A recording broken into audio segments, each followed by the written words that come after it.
자, 여러분에게 나눠드린 7페이지까지 안 되는데요. 이제 이 내용은 아주 간단하고 그렇기 때문에 여러분하고 같이 대화를 나누면서 하기로 하겠습니다. 전에도 말씀드렸지만 성경을 이해하는 데서 가장 중요한 것은 성경이 가지고 있는 소위 인지구조, 성경이 어떠한 구조 속에서 이야기하고 있느냐라는 것을 생각해야 되는데, 여기 이제 예수 그리스도가 계셨었죠. 오늘 얘기는 여기 아브라함이에요. 지금 2018년에 여기 내가 있어요. 이 기간, 우리가 얘기할 때 이것을 하나의 크로놀로기 시작해야 되면 굉장한 시간이 걸리죠. 적어도 지금 2018년의 기간이 여기에요. 그러면 아브라함부터 예수님까지 한 1800년 기간이 여기에요. 그렇잖아요? 거의 2000년 상당은. 그러면 지금 우리는 뭘 믿는가요? 여기서? 우리가 이제 칭의라고 하면 우리가 이제 지금까지 얘기 로마에서에서 칭의론에 대해서 4장에 계속 되어지고 있죠. 이 칭의가 뭐냐? 믿음으로 의롭다 인정받는 거. 이게 칭의죠. 예. 칭할 칭자에다가 의롭다고 칭한다. 예. 그러니까 이거죠. 그 여기가 이제 믿음이 도구에 있어요. 그러면 여기에 믿음의 대상이 있잖아요. 내용이 있잖아요. 그리고 어떻게라는 거죠. 이런 것들이 이제 논의가 되어졌어요.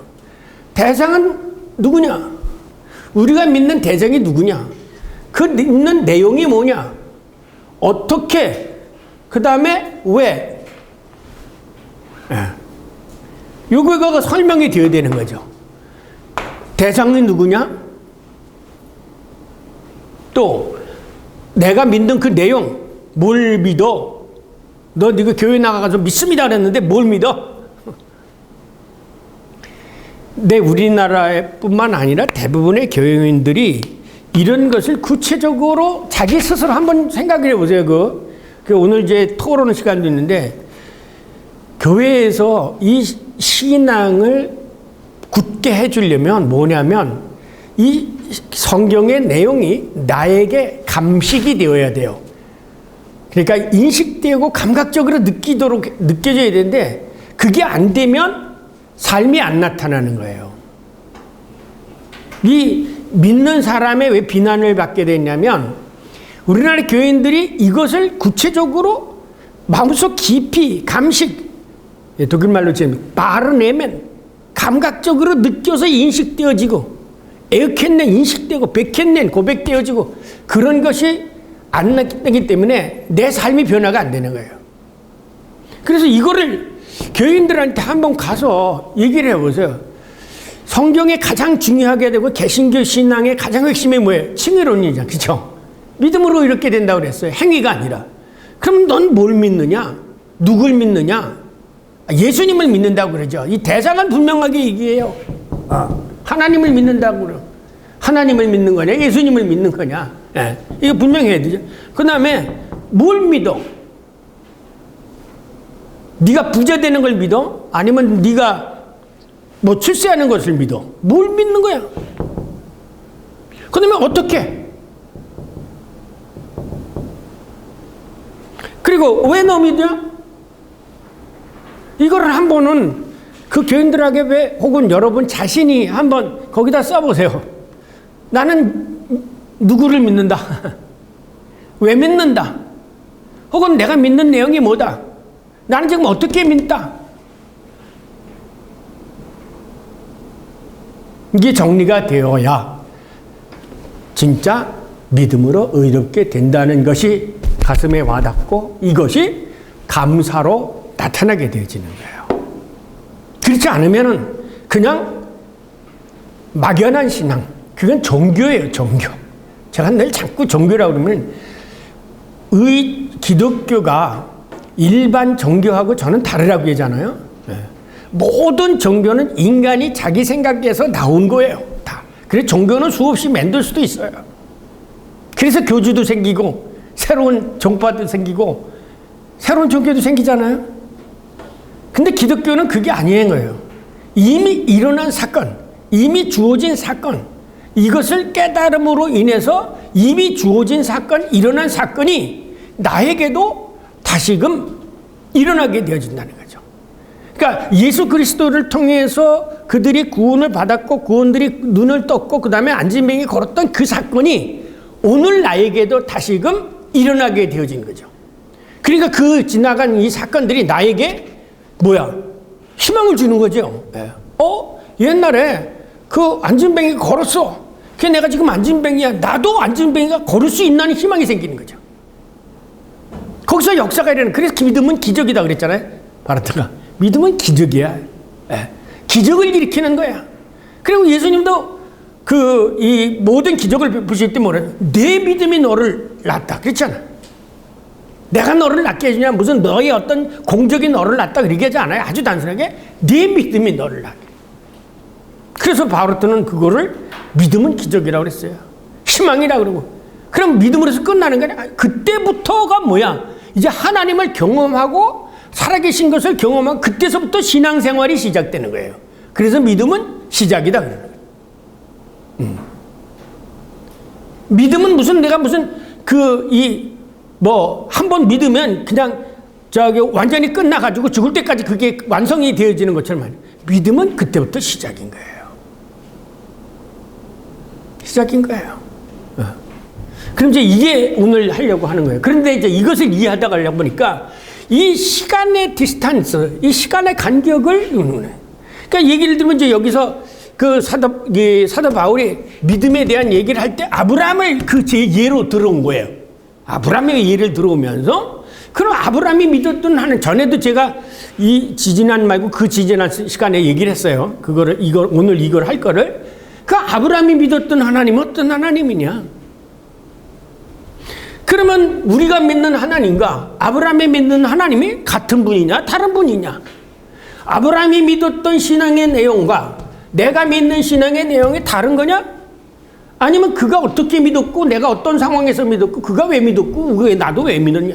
이 아브라함과 나의 믿음. 그렇게 따니까 모두 거의 한 4,000년 동안의 시간이라는 간격 속에서 아브라함 믿음, 아브라함이 지금 사도 바울이 아브라함의 믿음을 끌고 오거든요. 그 믿음으로 이렇게 된다는 그 얘기를 설명할 때 아브라함을 지금 끌어들인 거죠. 자, 본문을 다시 한번 이거를 생각하고 본문을 한번 다시 읽겠습니다. 읽기 전에 읽지 말고 본문 분해를 보십시오.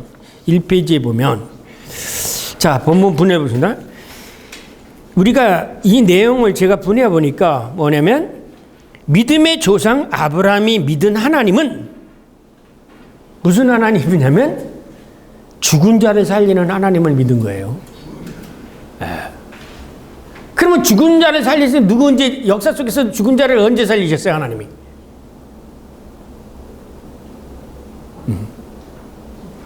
죽은 자를 살리시는 하나님이야. 그러니까 부활의 하나님을 믿은 거예요. 그러니까 이 바울로서는 아브라함이 믿었던 하나님은 예수 그리스도의 십자가와 부활, 이 하나님을 믿었다는 거죠. 그리고 우리도 믿는 하나님은 이 예수 그리스도의 십자가의 부활을 믿는 거예요. 그렇기 때문에 아브라함과 나는 아브라함은 나의 믿음의 조상이고 나는 믿음의 후손이야. 시간적으로. 이게 오늘 이 얘기 속에 담겨진 구조예요. 그럼 어떻게 이런 구도가 형성이 되느냐라고 할 때, 이제 우리가 이것에서 이렇게 수평적으로 보니까 이 수평적인 사건에서 생기는 게 뭐냐면, 이제 우리가 역사라는 것이 시간적 간격에서 할 때, 이 바울이 새롭게 도입한 그 역사의 개념이 뭐냐면, 이제 괴시시대라는, 이게 제가 일반 역사라고 생각하는 이 역사와 성경의 역사와의 관계. 이 요구를 통해서 제가 얘기했던 아브라함이 믿었던 하나님도 죽은 자를 살리신 하나님이요. 우리도 믿는 하나님은 죽은 자를 살리신 분을 믿는 거예요. 이것으로서 그 믿음이 뭐냐? 죽은 자를 살리신 요거요, 내용이요. 죽은 자를 살리신 하나님을 믿는 그 믿음으로 우리가 의롭다고 받는 것이지, 무슨 나는 믿습니다, 믿습니다, 그런 거 가지고 의롭다고 인정받는 게 아니라는 거예요. 그만큼 현대 신앙이고 교회 안에서 이 부활을 안 믿으니까, 그러니까 이 칭의를 이해를 못하는 거예요. 그냥 교회 나가면 믿습니다. 아, 그러면 믿음을 의롭게 됩니다. 그래서 전에 우리 바르트 할 때 뭐라고 했잖아요? 기독교의 그 핵심이 칭의가 아니다 그랬죠. 뭐라고 그랬어요? 부활의 부활. 기독교 신앙의 핵심은 부활이지 믿음으로 의롭게 된다는 하나의 교리가 아니라는 거예요. 우리는 이걸 교리처럼 생각을 해봤어요. 장로교인들의 아주 교리가 되어가지고 그 장로교리를 지배하는 게 뭐예요? 이중예정론. 누구는 만세전부터 구원했고 누구는 만세전부터 유기 되었다는 이중예정론이 그 사람들을 지배하고 있어요. 교리가 지배하고 있어요, 사실은요. 그러니까 루터교인들, 독일의 루터교인들을 지배하고 있었던 아, 나 교회 나가면 내 삶이고 아무것도 없어요. 그래서 번뇌포가 생긴 거예요. 전에도 말씀드렸지만. 그래서 네가 믿는 그렇게 네가 받은 은혜가 그렇게 값싼 은혜인 줄 아느냐? 아니다 그래. 그래서 값싼 은혜라는 말이 생긴 것도 그런 거예요. 이건 뭐예요? 부활을 믿는 거예요, 부활. 그러면 어떻게 아브라함이 이 미래 앞으로 시간적으로 크로놀로기시하게 먼 후에 있을 예수를 부활시킨 그 부활을 믿는 것으로 의롭게 되었다며, 또 나도 아브라함이 믿는 내 믿는 거 이게 어떻게 갖출 수가 있느냐? 또 이것을 어떻게 아브라함을 나의 믿음의 조상이라고, 혈족이 다르고 다 다른데 이 믿음의 조상이라고 얘기할 수 있겠느냐? 요거를 설명하는 거죠, 오늘요. 그럼 생각해 보세요. 한번 제가 설명을 드리기 전에 한번 가만히 미리 생각을 해보세요. 이 시간적 간격, 2018년과 2008년, 그러니까 이게 거의 4,000년 가까운 이 시간을 어떻게 극복해 나갈 수 있겠느냐? 그리고 아브라함이 믿은 하나님이 누구냐? 그 당시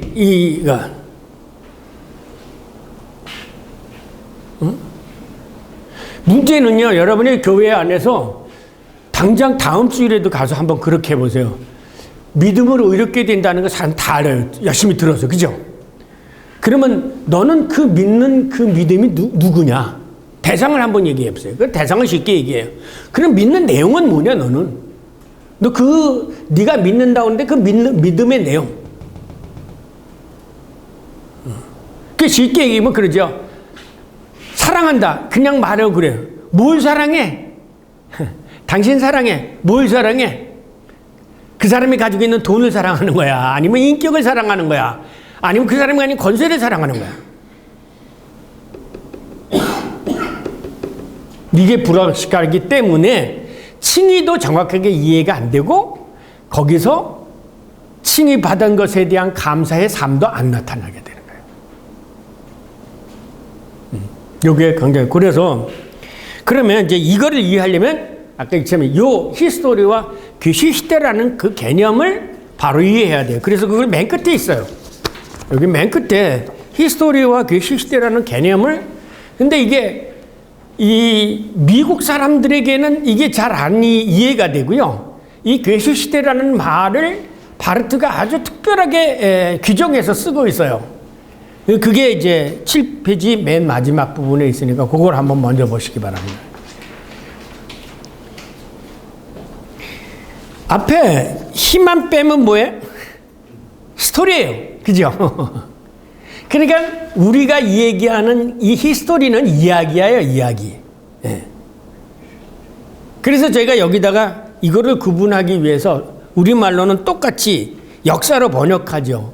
번역할 단어가 없으니까. 그래서 히스토리도 역사요, 그 다음에 괴시시대도 역사라고 하는데, 그러나 그 내용은 다른 거예요. 그 히스토리는 이야기예요. 그리고 이 괴시시대는 이야기가 아니라 증언이에요, 증언. 그래서 제가 이것을 일반 역사 번역을, 역사란, 히스토리란 태양과 달의 운영, 이게 역학이라고 그러죠. 그때 뭘 써요? 이 앞에 역자를 쓰죠. 그죠? 이게 역은 뭐예요? 자연에 의해서 생긴 역이죠. 태양과 달에 의해서 생긴 게 역이에요. 네. 그래서 우리나라 사람들은 옛날에 음력을 해가지고 24일기 절기로 나눴잖아요. 이 시간의 흐름을 24일기로 나눠가지고 왜 24일기를 이 지상에 12지기를 해가지고 그걸 배로 해가지고 해서 만들었죠. 그래서 그 24절기가 나오죠. 자축인묘 진사오미 신유술에 아니야 입춘우수 경침충부 청병고구 입하 소망망정아제 소소대서 입지처서 그래서 1년이 24기는 24일기는 이 12 그리고 이 12지를 따라가지고 시간도 자시, 자축인묘 진사오미 그 신유에서 그래 옛날에는 11시서부터 1시까지를 자시라고 그랬잖아요. 그러니까 이게 여기예요. 그러니까 이게 뭐냐면 그러한 자연의 운행 속에서 일어난 사건들을 역사라고 하는 거죠. 그래서 태양과 달의 운행 과정 속에서 혹은 자연 속에서 일어난 사건들을 보고하는 거.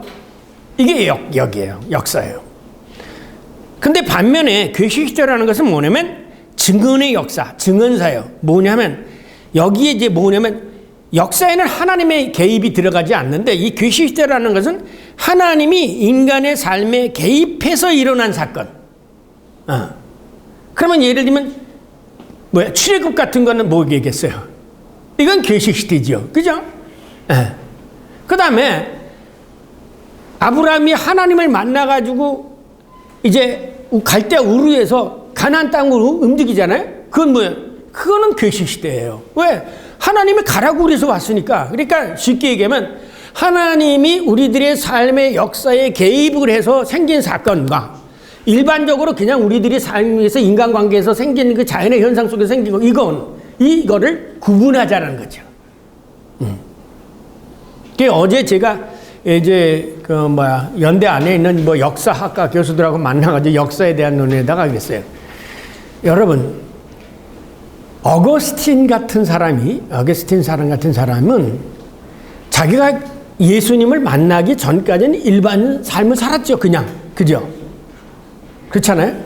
그러나 어거스틴이 들고 읽으라 그래가지고 성경을 들고 읽은 사람부터는 그의 삶이 뭐냐면 하나님과 만남의 사건 속에서부터 생긴 삶으로 살아간 거죠. 그러니까 쉽게 얘기하면 그냥 사도 바울이 똑같은 인생을 살았지만 예수님을 만나기 전에는 인간적인 방법으로 율법을 배워서 그렇게 살아왔죠. 그러나 사도 바울이 부활하신 예수님을 담에색에서 만나고 나서부터의 그의 삶은 뭐예요? 하나님이 사도 바울의 삶에 개입한 역사라죠. 그럼 그 이전의 역사는 히스토리고 그 위의 역사는 괴시시대라는 거죠. 그러니까 뭐냐면 저나 여러분은 내가 이렇게 살지만 거기에 하나님의 나의 삶에 대한 역사적 개입, 하나님이 나의 삶의 역사에 개입해 들어온 역사예요. 이 삶을 사는 거죠. 그렇기 때문에 이렇게 사는 사람들의 고백은 어떻게 나왔냐면 내가 된 게 아니라 하나님이 지금까지 하나님 나를 여기서 인도하셨구나 그걸 고백하게 되죠. 거기서 안 그러세요? 이게 다른 거예요. 그러면 성경은 뭐를 얘기하고 있느냐? 이 괴시시대를 얘기하고 있다는 거예요. 이게 아시겠어요? 그래서 그 다음에 보세요. 시간의 개념이 이거는 히스토리는 이 수평적인 시간관이에요. 그래서 늘 항상 과거, 현재, 미래가 있어요. 세세히 구분되지요. 이 과거, 현재에 이런 사건이 있고 이런 사건이 있는데 역사가들이 이 사건과 이 사건을 인과 법칙으로 묶어버리는 거예요. 그래서 이런 해석이, 이 역사에는 뭐가 있어? 해석이 있죠. 역사에 해석이 있어요. 그런데 하나님의 역사는 해석이 아니라 뭐예요? 믿는 거예요. 그래서 그 개념을 다르게 쓰죠. 시간의 개념을 일반 역사의 개념은 크로놀로기라는 단어를 쓰는데 그래서 역대라고 하잖아요. 크로놀로기를 쓰는데 이 하나님의 역사는 카이로스 시간이에요. 이 카이로스 시간이라는 것은 이 시간이 이 세상의 역사의 시간하고 다른 거죠. 하나님의 시간이야. 기렸다가 죽었다가 이렇게 돼 얼마든지. 이게 시간이 다른 거죠. 하나님이 약속하신 것을 실천해가는 그거의 시간. 그런데 이 개념이 정확하게 죄송한 얘기지만 이 신학자들도 이 개념을 정확하게 몰라요. 그래서 저는 여기 이 역사, 계시시대라는 말을 증언의 역사로 이 단어를 하는데 꼬박 3일 걸렸어요. 무슨 말로 발생사를 할게. 괴시인이라는 단어에서 나면 발생이라는 사건. 이게 발생은 그냥 일어난 거고. 그래서 이거를 두고 한문까지 두지고 또 원어까지 두져서 만든 이게 조어에 제가 만든 종어인데 증언 역사, 증언사. 앞으로는 그래서 제가 이 쓴 글에는 증언사라 하면 증언이라는 것은 내가 주체가 되게서 된 게 아니에요. 내가 원해서 된 게 아니에요. 하나님이 나의 삶의 주체가 되어서 된 거죠. 그래서 근거는 어디냐? 인간의 모든 역사는 인간의 각종 욕구의 근거에서 나와요. 그런데 괴시시대는 하나님의 의지와 섭리에 의해서 생긴 역사예요. 이게 다른 거죠. 그 다음에 주체가 누구냐? 히스토리의 주체는 인간이에요. 그러나 괴시시대의 주체는 하나님이에요. 그 다음에 세 번째 연관성이 뭐냐면 사건과 사건의 연관성 및 통일성이 없죠. 이것을 통일성 있게 만들려고 하기 위해서 인과 법칙을 했고 이 인과 법칙에 따라서 신학에 따라서 나온 게 뭐냐면 약속과 성취라는 요 개념을 받아들인 거예요. 이거는 사실은 일반 역사적 개념을 받아들인 거예요. 괴시시대를 해석하는데. 네. 이거 오스카 쿨만이라든지 그래서 제가 오늘 찾아오는데 이 부속사라는 것을 해석하는 8가지의 있어요. 쉐풍스 라인, 하이스 라인, 그 다음에 가이스틀리 라인, 여러 가지 8가지 방법이 있는데, 그거는 이거하고 상관이 없기 때문에 제가 나중에 기회가 되면 소개하기로 하고요. 어쨌든 이 세속적인 방법을 약속과 인과 법칙을 받아들여가지고 약속과 성취, 여러분 잘 아시는 오스카 쿨만이라는 사람 있죠. 예. 그리스도와 시간이라는 책을 썼던 이 사람 오스카 쿨만이 구속사파 중에 한 사람인데 이 사람이 이제 이런 걸로 쓴 거죠. 여러분 전에도 크리스찬 폰라드 폰 호프만이라고 하는 사람. 예. 소위 구속사파들이 이게 한국에서는 이 구속사가 제일 많이 지배하는데 이 구속사까지도 사실은 그래서 제가 뭐냐면 여기 증언의 역사의 한 예가 분데스키 시대 계약사 혹은 창조사 혹은 구원사 이거를 이제 이 개념 안에 놓고요. 그 다음에 이 계시시대의 역사에서는 하나님의 의지와 뜻 안에서 연관성과 통일성을 갖는 거예요. 그러니까 아까 이것과 왜 연관성이냐면 하나님 안에서 연관성과 통일성을 갖는다는 거예요. 예. 이거를 이 하나님 안에서 이거를 바르트가 무슨 개념으로 썼느냐면 오버리히트라는 단어를 써요. 오버리히트. 위에서부터 비춰오는 빛에 의해서. 오버리히트. 이 오버리히트, 이것이 인간의 역사의 줄기라면 이 역사와 다른 것으로부터 이 모든 일들이 일어난다. 그러니까 아브라함의 사건이라든지 우리가 예수를 믿게 된 예수 그리스도의 사건은 이 역사 속에서 일어났지만 인간에 의해서 주도된 역사가 아니라 바로 하나님에 의해서 주도된 역사라 이거야. 그렇기 때문에 여기서 통일성을 갖는다는 거예요. 그 다음에 마지막에 이해를 하는 데 있어서는 일반 역사는 해석의 역사예요.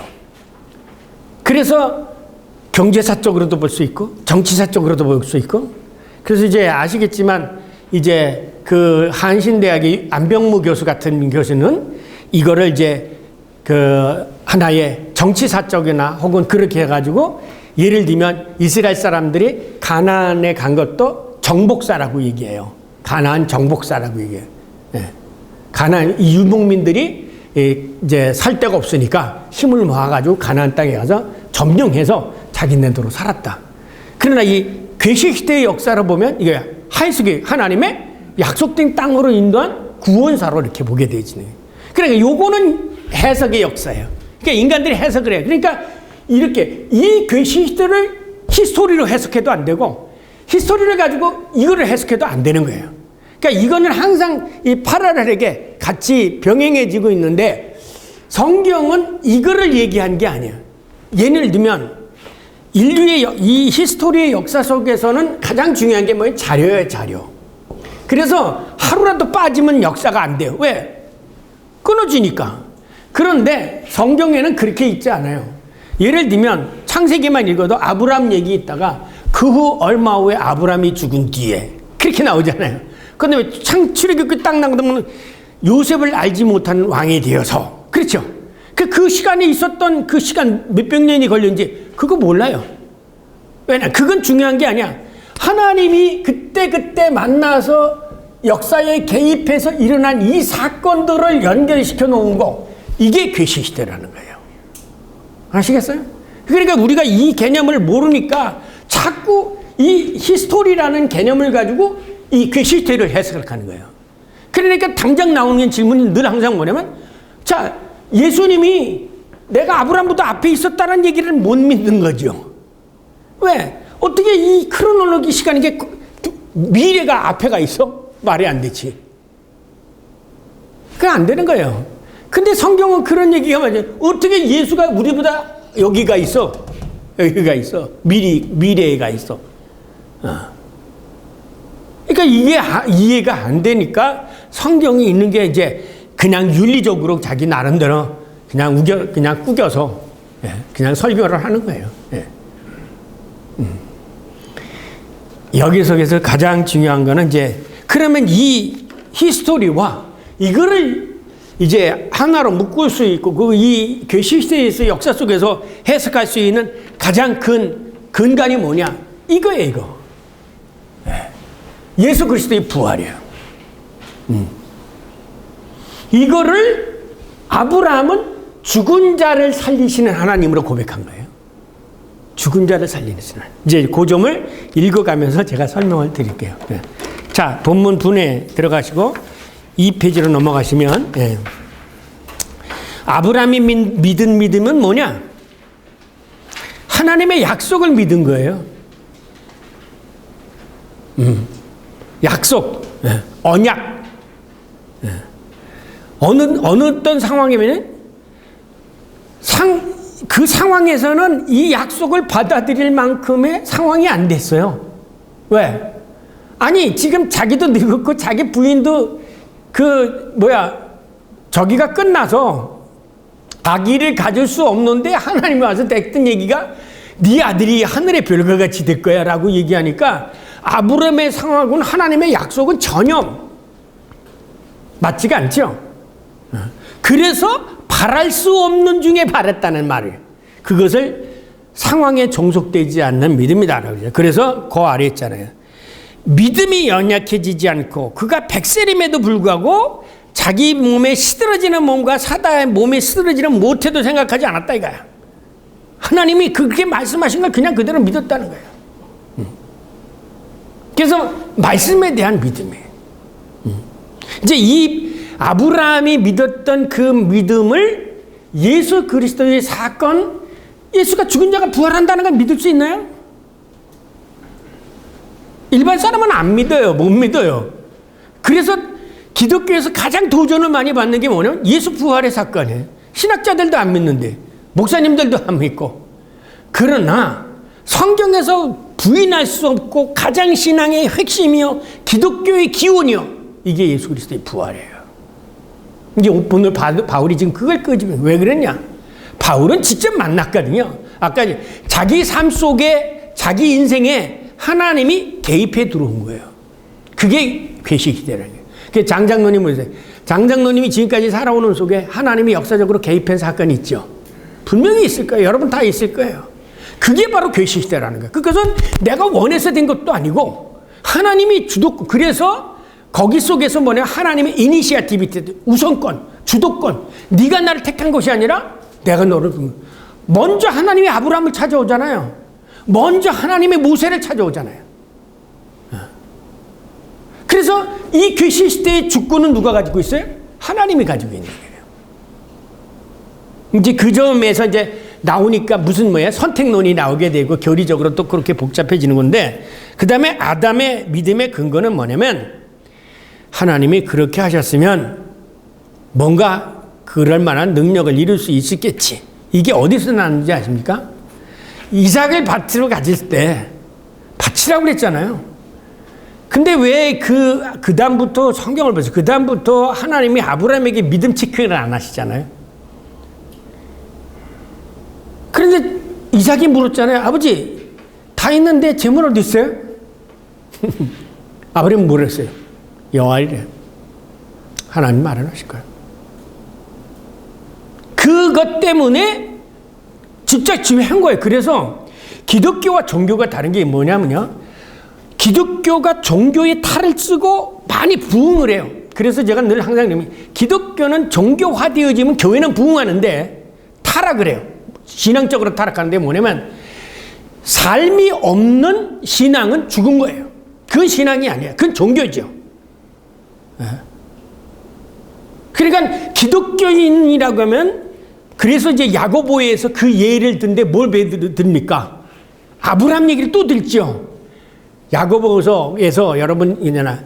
믿음이 있노라고 하고 행위가 없는 자는 죽은 믿음이다. 그러면서 그 예를 뭐냐면 아브라함을 얘기를 들어서 특히 아브라함이 자기 자식 이삭을 죽이려고 했던 거. 이거를 중요하시 여긴 거예요. 그래서 그때 뭐냐면 믿음이라고 하고 나서 행위가 없는 건 이건 믿음은 껍데기고 이건 종교적 믿음이에요. 진짜 기독교의 믿음은 믿음이 있으면 행위가 나오는 거예요. 그래서 그것을 루터는 뭐야? 좋은 나무는 좋은 열매를 맺어야 된다. 네가 성령 받았으면 성령의 열매가 나와야 되는 거고 네가 참 그리스도인이라고 하면 그리스도인의 삶이 나와야 되는 거예요. 이게 분리되어져 있으면 둘 중에 하나 믿음이 있노라고 하고 혹은 행위가 있노라고 이거는 기독교 신앙이 아니에요. 이 오늘 여기서 얘기하는 거는 네가 예수 그리스도의 부활을 믿어? 너 그러면 하나님의 나라가 있다는 것을 믿고 살아. 근데 우리는 뭐예요? 예수는 믿죠? 하나님 나라는 안 믿어요. 그러니까 이 세상에서 다 목사고 뭐고 교육고 대세에서 여기가 쫓아오니 다 세상에서 잘 먹고 잘 살기 위한 것이지 하나님의 나라는 기대 그거는 종교적인 거야. 그렇게 하고 말죠.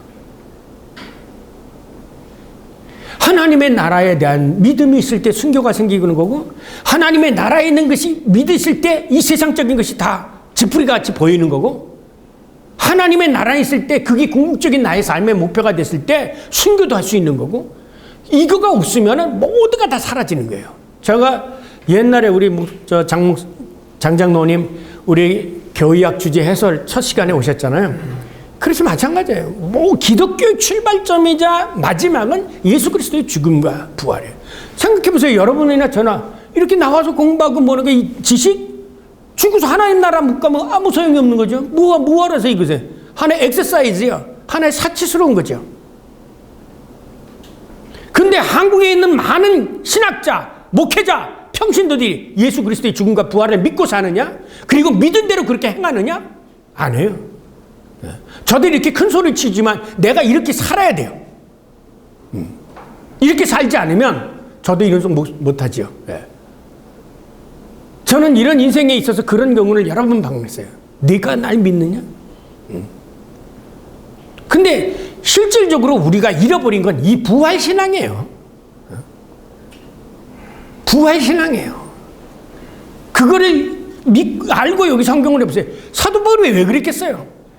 부활한 그리스도를 만났기 때문에 성경에 다시 보이게 되어진 거예요. 네.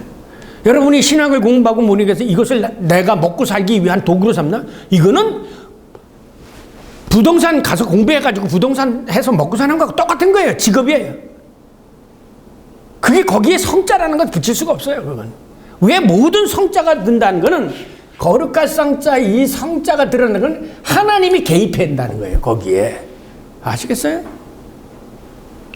하나님이 개입한다는 거예요. 이것이 중요한 거예요. 자, 그리고 마지막은 아브라함의 믿음과 우리 그리스도인의 믿음이 뭐냐? 똑같죠? 죽은 자, 예수 그리스도를 다시 살리신 하나님에 대한 믿음이에요. 나도 그래서 성경에는 믿는 자들에게는 죽음이 없죠. 넌 안 죽냐? 그래서 바르트는 뭐냐면 우리는 죽는 게 아니라 잠자는 거다. 죽음은 이 세상에서 저 세상으로 넘어가는 거. 죽음과 영생의 그 장벽을 넘어가는 거라고 생각했어요. 우리가 지금 이 세상에서 많은 것을 경험하고 정식적으로 그러지만 신앙은 간단한 거예요.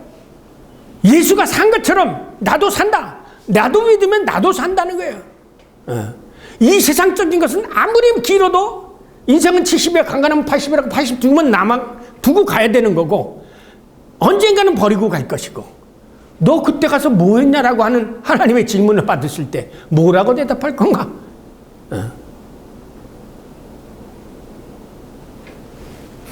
이런 것이 기초가 되지 않는, 그러니까 예수 그리스도의 부활신앙이 기초가 되지 않는 신앙은 종교다. 아무리 뭐라를 얘기해도. 그 이유를 이제 제가 읽어가면서 설명했습니다. 여기까지만 하고, 먼저 제가 할 얘기는 사실 여기 있는 거냐 다 그거를 논증하고 그림 쓴 거죠. 지금 제가 얘기한 요거 이 그림이에요.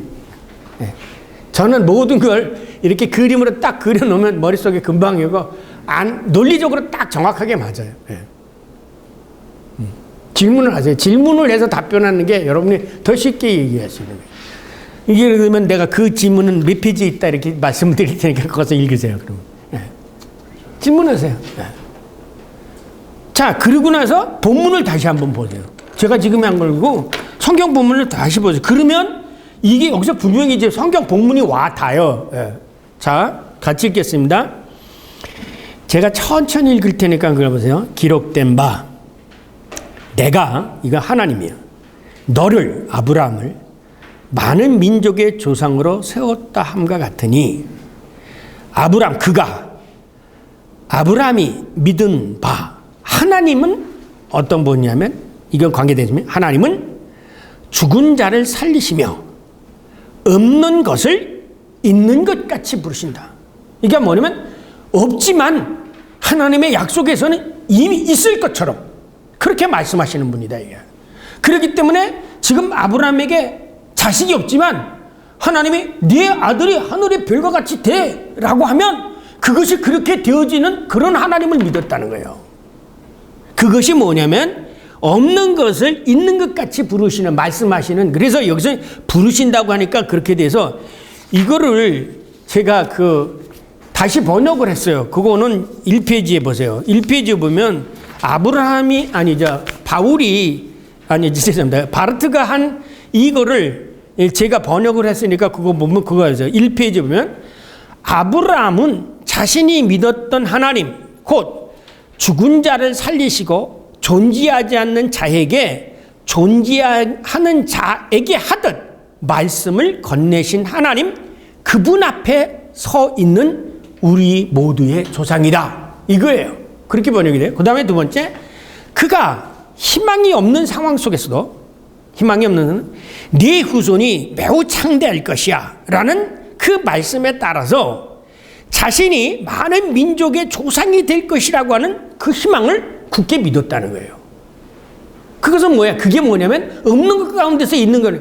지금 자기는 지가 아직도 자식도 하나도 없는데 하나님이 너의 아들이 너는 많은 민족의 조상이 됐고 내 후손이 창대할 거라는 그 말씀 하나를 믿고 나도 민족의 조상이야, 내 자식들이 하늘의 별과 같이 될 거야 라는 희망을 굳게 가졌다는 거죠. 그래서 18절에 19절에 믿음이 약해지지 않고, 그의 상황이 뭐냐면 그가 100세임에도 불구하고 그는 자신의 시들어지는 몸과 그 다음에 사라의 모태를 생각하였다. 그 하나님의 약속, 언약을 신앙심 없는 해위로 비판하지 않고 일반 사람처럼 오히려 믿음으로 강건해져서 하나님 감사합니다 라고 영광을 돌렸다는 거예요. 그리고 그는 하나님께서는 당신이 약속하신 것은 분명히 행할 능력을 가지고 계시다는 확신에 차있다.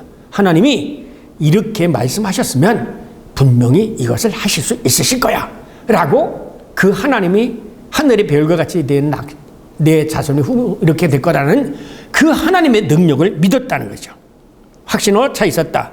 그것으로 말미암아 그가 의롭다함을 인정받았다는 거죠. 그래서 여기서 뭐냐면 아브라함이 믿은 신앙의 내용은요, 불가능한 속에서 하나님이 말씀하시니까 하나님 될 것을 믿습니다. 하나님이 어떤 분이십니까?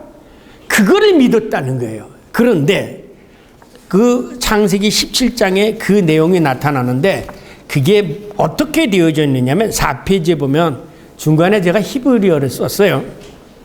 찾아보시면 그게 17장 1절이에요. 그때 그 말씀하신 게 뭐냐면 내 하늘이 이렇게 하늘의 별과 같이 될까 조상이 별과 같이 될 때 할 때 거기 뭐 야훼 엘 아담 야훼 엘 아담 와요메르 엘라브 아니 엘 샤다이. 이게 무슨 뜻이냐면요, 여호와께서 아브라함에게 말씀하셨다. 이게 원래 문자죠. 그러면 내가 전능한 하나님이 아니냐 이런 말인데, 그래서 제가 이게 반어적으로 해서 나는 성경은 어떻게 보면 나는 전능한 자이니라, 나는 전능한 하나님이니라 이런 말이에요. 야, 내가 누구냐? 이제 이 아브라함에게 그렇게 말씀하셨다는 거예요. 그래서 야훼 엘 아담, 그러니까 야훼 said to 아브라함, 그 다음에 그건 과거형이죠. 와이오메르 말씀하셨다. 엘라브, 이것만 그 엘라브 뭐뭐하지 않느냐라는 그 의문사, 반어적 의문사. 엘라브 아니는 나예요. 아니 엘 신이다. 샤다이 전능한 그런 뜻이에요. 그러니까 하나님이 야훼께서 하나님께 아브라함에게 말씀하시기를, 야, 너 내가 전능한 하나님이 하지 않냐? 그러니까 너 걱정하지 말라 이렇게 말씀하셨다는 거예요. 이 말을 믿었다는 거예요. 이 말을 믿었다는 거예요. 네.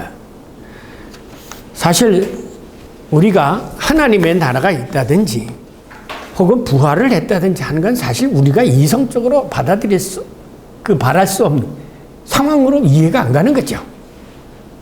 아브라함도 마찬가지죠. 이 생물학적으로 다 끝쳤는데, 그러니까 처녀가 잉태 아들을 낳으리라는 그 말도 아브라함의 같은 걸, 아브라함의 신앙을 이해하면 처녀 잉태 가능하죠. 뭐라고 그랬어요? 내가 누구냐? 그랬잖아요. 엘라브 아니 엘 샤다이, 내가 전능한 하나님이 아니냐? 그거를 아브라함이 인간적인 편에서, 내가 지금 자식도 있고 내가 지금 나이가 몇입니까? 하나님 날 웃기시네. 아브라함 웃긴 웃었죠. 웃기시네 하고 아브라함 하나님 하신 말씀을 믿지 않았더라면 안 생기는 거예요. 이 전능하신 하나님이라는 신앙이 가졌기 때문에 죽은 자도 살리시는 하나님이라는 걸 알게 되었고, 우리가 믿는 것은 죽은 자를 실질적으로 살리신 그 하나님을 믿는 거예요. 이것으로서 의롭다 인정을 받는 거예요. 그러니까 내가 지금 부활신앙이 없이 믿습니다. 그거로 의롭다 인정받는 거 아니라니까요. 아까 그랬잖아요. 제가 첫 시간에 그냥 초두에 교회 나갑니다. 믿습니다. 그럼 믿습니다가 3번 한다고 해서 의롭다고 인정받는 게 아니에요. 그렇다면 실질적으로 의롭다 인정받을 사람이 많겠나요? 적지 않죠. 많지 않죠. 부활을 안 믿으니까. 네. 이 내용은 이거예요. 지금까지 얘기한 거예요. 그러니까 잠깐 쉬었다가 이제 여러분이 질문을 하세요. 네. 이걸 어떻게 사람들에게 가르칠까?